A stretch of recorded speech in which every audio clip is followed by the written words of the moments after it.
Hi, I'm Dustin Abbott, and I'm here today to give you my definitive review of the new Sigma 65mm f2 DG-DN. So DG means that it is a full frame lens. DN means it's designed for mirrorless. In this case, specifically for Leica L and also Sony FE, where I'm reviewing right now. And in fact, I'm filming this episode with the 65mm f2 mounted on a Sony A9.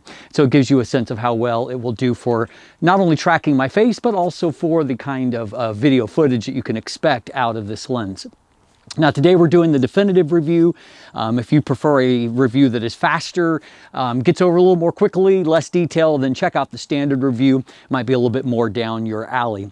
But today we're going to be covering everything in great detail and spending a little time in the very cold outdoors in the week before Christmas 2020. And so I came outside and to give you a little bit of taste of the environment that I have been using this lens quite often in. So the 65mm is part of what Sigma is now calling their I series. And so while the lens has the C or contemporary brand on the side, it actually is from a new series of lenses that began, unbeknownst to us, with the 45mm f2.8. A lens that I liked some things about, loved the build, liked the bokeh. I wasn't all that impressed with the sharpness, but I was much more positive when I recently reviewed the 35mm f2 and thought it is probably the best option right now amongst the 35mm compact lenses available for Sony FE. Today, of course, we're looking at a 65mm, which is a little bit of a unique focal length. It kind of is almost a hybrid between the 50mm normal angle of view and short telephoto and 85mm. And so there's a good chance that you haven't shot a 65mm lens before, unless you are someone like myself who has used the Voigtlander 65mm f2 macro lens on Sony. A lens that's really, really fantastic. However, it is manual focus only, and as such, of course, only appeals to a niche kind of market. The Sigma 65mm is a completely different kind of lens and is going to be far more accessible. So we're going to start by looking at the build and the design. There's a lot of thought that's gone into this, so let's take a closer look at that. So we'll take a closer look at the 65mm f2. And so like the 35mm that we recently reviewed, and then the 45mm f2.8 going further back, this is a really, really beautifully made lens, and this whole I series is designed around those that really appreciate the tactile quality of a beautifully made, beautifully engineered lens or piece of equipment in general. And so it's all metal construction here at a grade that we don't really see on any of the other Sigma lenses. You know, the sport lenses tend to be really have a high grade of build, but this is somewhat unique in that it's all metal aesthetic. To me, it has some characteristics of a cine type lens in that the various rings, the manual focus ring or the aperture ring, they're raised out and ribbed in such a way to where they'll easily go on to a gearing type system. And so it kind of reminds me of, you know, some cine lenses that I've looked at before that are designed in similar fashion. So what we have got here is we do have a gasket at the lens mount, and that is the only sealing that is here, but at least it's something to help, you know, for the intrusion, prevent against the intrusion of water or dust there into the lens itself. Like the 35mm, there's a redesign of the AF-MF switch, and so moving that into a lateral position to where it fits better in this particular space. It allows you to have a larger, you know, kind of more nicely engineered actual switch. And of course, it also means that you're not going to inadvertently bump it and, you know, get it into a position that you don't want. Likewise here with the aperture ring, this is a clicked aperture, and so there's 1/3 stop detents that you can go throughout the range. There's extra resistance at f22, and so you really have to be intentional about going over into automatic or from automatic back into the manual aperture range. And obviously that's going to help to keep you from, you know, inadvertently bumping it back in. It's going to take a lot of resistance to do that. And so everything here feels just beautifully precise. The detents are really nicely felt, and everything moves with really nicely, you know, engineered precision.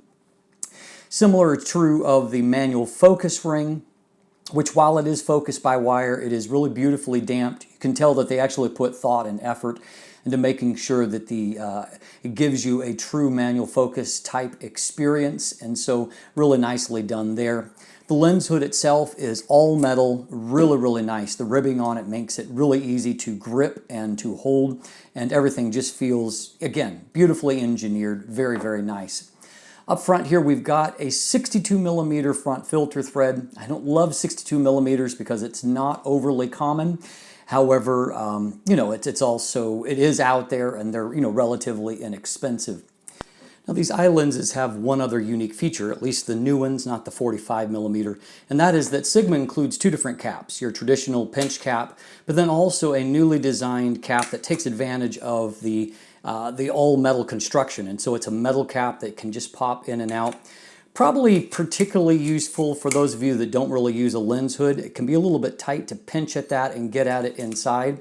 But if you like to just go kind of bear style, you can you know, easily pop that on and off. They also sell this optional feature, a lanyard that you can clip onto your backpack or your strap in some way.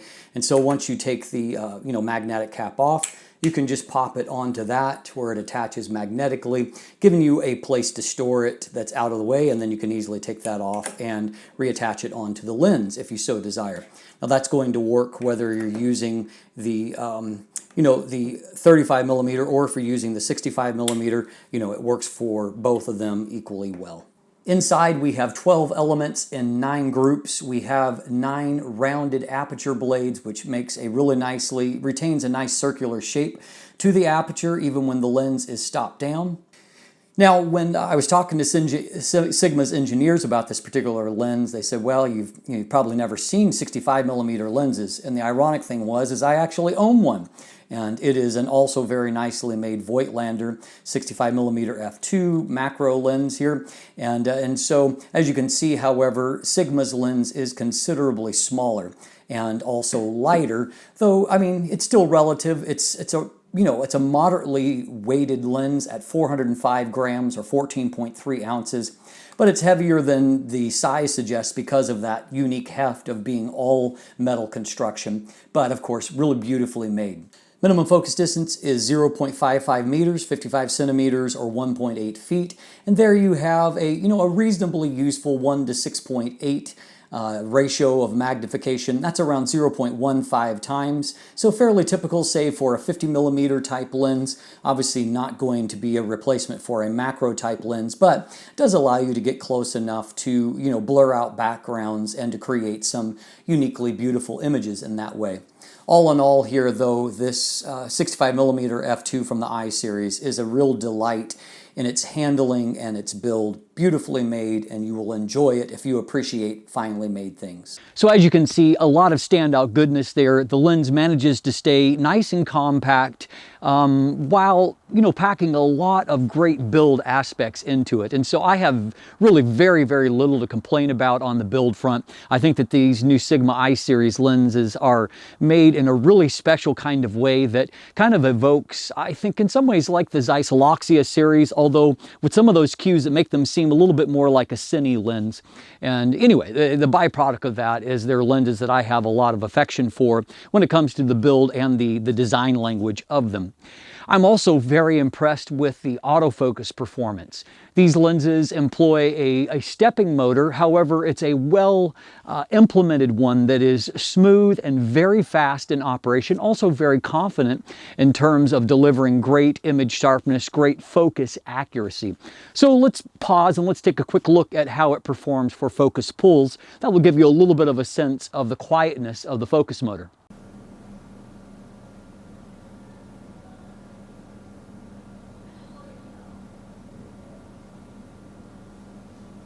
So as you can see from that and hear that basically there is no sound to be heard, but rather what you see is a very smooth, very confident focus that really gives you no noise in the process. And that backs up what I saw in the real world, where focus changes were pretty close to instantaneous and without any kind of sound or drama associated with them. And so very high marks for that. IAF worked very well, whether it be for human portraits and human eye detect. As you can see from this series of self-portraits that I had to shoot using a remote release, so even a little bit more challenging, but IAF did the job in every situation. Beyond that, I also got good results when I had a pet in the frame, and even if I composed right off near the edge of the frame, as you can see in this shot, I got good eye detect and accurate focus out of it. So all told, really positive marks for autofocus here. Sigma has done a great job in implementing the focus motor here, and I think that it's a lens that you'll be really happy with in that regard. Likewise, the lens is very impressive when it comes to the overall image quality that we'll take a look at, with one little exception that is a little bit familiar if you watched my 85mm f1.4 DN review. Let's take a look. So as we take a look at the optical performance, the first thing that stands out here is that there is a fair amount of pincushion distortion that, as I mentioned, does remind me of the 85mm, though not quite to that extreme. In terms of manually correcting, I had to use a -8 to correct here. There's not a profile yet available for RAWs yet because the lens is too new. I had to use around a -11 to correct for the 85mm. So as I said, not as bad. Also, vignette is relatively mild. It's only a little over a stop in the corners. And as you can see, it's pretty easy to correct for. I did a +28 and then slid the mid frame all the way over. So here's a look at my chart as it now stands. I am doing this particular test on a 42 megapixel A7R Mark III, and we're going to be looking at everything at 200%. That makes it nice and easy for you to see. So it just immediately stands out as we've got an amazing amount of resolution here. You can see resolution and contrast in the center of the frame is fantastic. Even at f2, you can start to see the moire pattern developing from, just having very high resolution there on those textures. Likewise, mid-frame, you can see everything looks really, really great. Again, you can see the moire on the forehead there. And, that typically develops when we just have really high contrast and resolution. So to see that starting at f2 is actually very impressive. Right down into the corner, we can see a very strong optical performance, and you can see there's very good detail and resolution right out to the very edge of the frame. We can see, looking in the black and white areas, that there's no evidence of lateral chromatic aberrations. Everything here looks really, really great. So for some perspective, let's throw up that Voigtlander 65mm f2, which by the way is a brilliant lens optically. And so it's impressive to see that the Sigma looks very, very similar optically in terms of contrast and resolution. Very strong performance there. We'll have to look at a different place. The Voigtlander result was from before I added more stuff to my chart. And we can see that here at the kind of mid-frame result that, again, things look more similar than different. I think there's a little bit of edge for, just acuity in this lower right corner for the Voigtlander, which is one of the stronger lenses at f2 that I've reviewed. And I think it's a little bit stronger in the corner. You can just see how great the contrast and detail is. But it's not radically improved over the Sigma, and so that to me is a really, really impressive performance. If we stop down to f2.8, you can see there is a little bit of a further boost in contrast. It's already fantastic. It gets just a little bit more so, mostly due to increasing contrast. Resolution was already very high. Down into the corners, just a more mild improvement in the corners. They're already really, really good, but you can see it's not maybe as dramatic in terms of contrast boost as it was mid-frame. Stopping it on down to f4 gives us a little bit further boost. Contrast looks really excellent now. And at f5.6, we go back to the center. We can see that we've got really, really fantastic results everywhere you look in the frame. It's really exceptional. So, this is obviously a fantastic result. Now our minimum aperture is f22. You can see though diffraction really does, take you up very, even compared to f2, there's a serious hit to contrast and acuity on the details due to the effects of diffraction, particularly on a higher resolution body. So as already mentioned, this is the magnification level. Magnification level itself is not particularly impressive, but what we can see is that it's actually quite good even at a 200% level at f2, and if you go down to f2.8, you can see that the detail is just really, really crisp. And so upside is that while the amount of magnification is not particularly impressive, the performance at minimum focus is impressive. So taking a look at resolution for portrait work, this is at f2.8. You can see that there's tons of detail and skin textures there.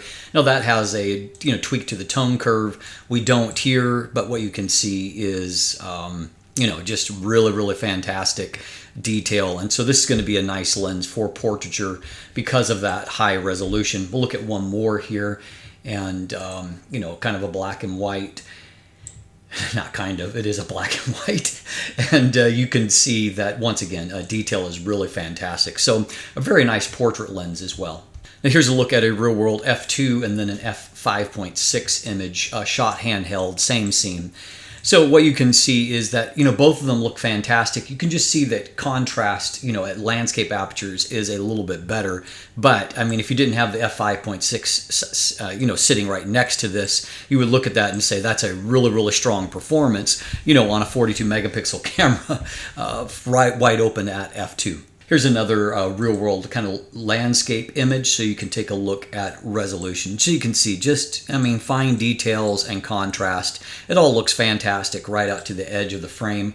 This is a very nice lens optically. Now here is a real-world landscape image at f2. I thought I would just, again, this is handheld, but you can see once again, even at f2, basically everywhere in the frame, everything looks really nice, and so a strong result there.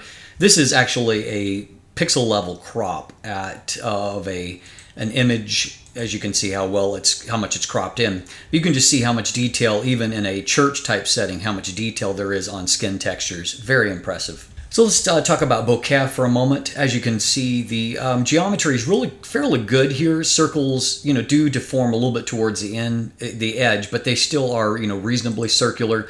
And taking a look at the circles themselves, very little evidence of any kind of fringing along the bokeh circles. A little bit of just busyness inside, but nothing like, concentric rings or anything. Just viewed at a normal level, they look really fantastic. As you stop on down, you can see that the circular shape stays pretty good. Our only negative here is that, I think you're seeing a little bit of an effect of that pincushion distortion that does a little bit of stretching towards the edges, but overall, I consider that to be a nice performance. This is a scene that I would actually consider to be really challenging. I've mentioned recently how that snow is a tough bokeh subject because it's too bright and it just kind of stands out. But two things I want to notice. First of all, our subject looks really fantastic, great contrast, grabbing that little bit. But then, even though this is a scene I would consider to be really busy, it is still somewhat busy in terms of the rendering, but I think that it's actually handled this difficult scene quite well. We can see here that, in this ratio that's a little bit more favorable, that the background is less busy. And again, our subject looks nice and crisp, and we can see that the whole image looks nice.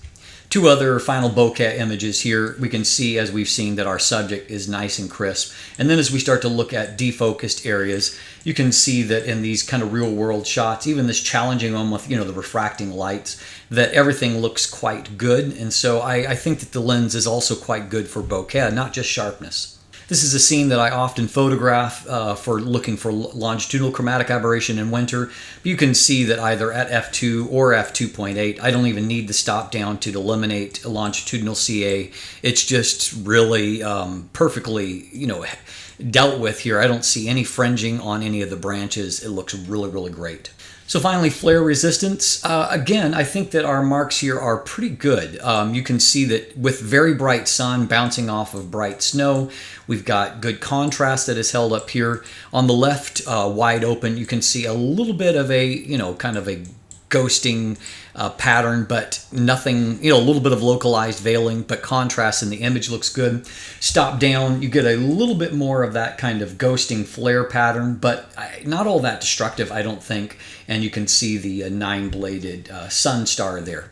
Here's one final look at that sun star in maybe a slightly more flattering type setting. And you can see that it's, I tend to find that wide angle lenses with straight blades tend to have the best sun stars, so this is not like any record setter, but the image itself looks really good. So high marks across the board for our optical performance. So yeah, the big takeaway as far as negatives go there is that it definitely has a fairly pronounced amount of pincushion distortion. Not quite as bad as the 85mm f1.4, but until a standard profile arrives for us for RAW files, you know, it will be a little bit of work of correcting that in certain scenes where you've got straight lines to deal with. So that's really the only negative that I can point to. Beyond that, I can point to a lot of positives when it comes to the image quality. Image quality obviously is incredibly sharp, and I really like images from this lens, bottom line. This is not the best time of year for getting the kind of shots that I love in terms of, you know, bokeh and, you know, richness of color, all of those things. That being said, I can tell that I really am partial to the rendering from the lens, and it's also great for video. The only negative that I'll point to there is that it's not going to be suitable for those of you that really care about focus breathing, and certainly the size of images does change a fair bit when you're going either majorly into or out of focus, and so that may be an issue for you. But beyond that, I really think that this is a lens that is going to hit a sweet spot for a lot of people. I will also point out this: if you're unfamiliar with the 65mm focal length, maybe it'll work for you, maybe it won't. I mean, there's a reason why 50mm and 85mm are the kind of the popular focal lengths. However, if you want something that kind of bridges the two, 65mm is not a bad option. And one thing I really like for it is it's a great focal length for video, in that it does give you obviously more separation of subject to background than what a 50mm lens will for the most part.